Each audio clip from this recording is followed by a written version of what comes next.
পাতার ফাঁকে থোকায় থোকায় লিচু।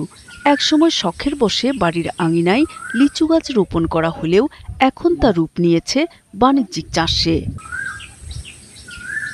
পিরোজপুর জেলার নাজিরপুর উপজেলার তারাবুনিয়া গ্রাম এখন পরিচিত লিচু গ্রাম নামে। গ্রাম জুড়ে বাগানে নারী পুরুষের ব্যস্ততা। কোথাও চলছে লিচু সংগ্রহ, কোথাও বাছাই। সব মিলিয়ে পুরো এলাকা এখন মৌসুমী উৎসব আমেজে ভরপুর।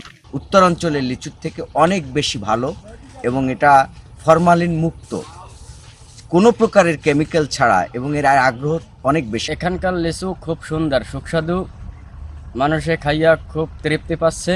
লিচু অনেক দিন আগে থেকেই বিখ্যাত এই গ্রামটা, ঠিক আছে।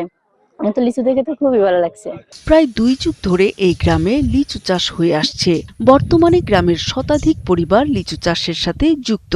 চলতি মৌসুমে গাছে আশানুরূপ ফলন হয়েছে।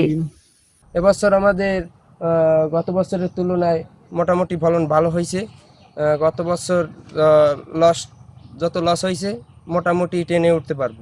বাগানে লিচু তুলি, লিচু গুনি, লিচু বাইসে দেই, ব্যাপারী আসে, এদেরকে সাহায্য করি। আমরা বিক্রি করতেছি এখন 3500 টাকা হাজার।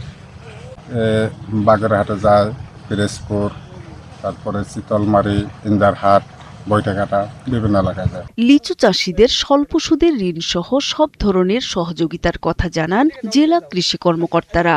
কৃষকদেরকে আমরা বিভিন্ন রকমের টেকনিক্যাল পরামর্শ এবং গাছের পরিচর্যা এবং এ জাতীয় পরামর্শ দিয়ে থাকি।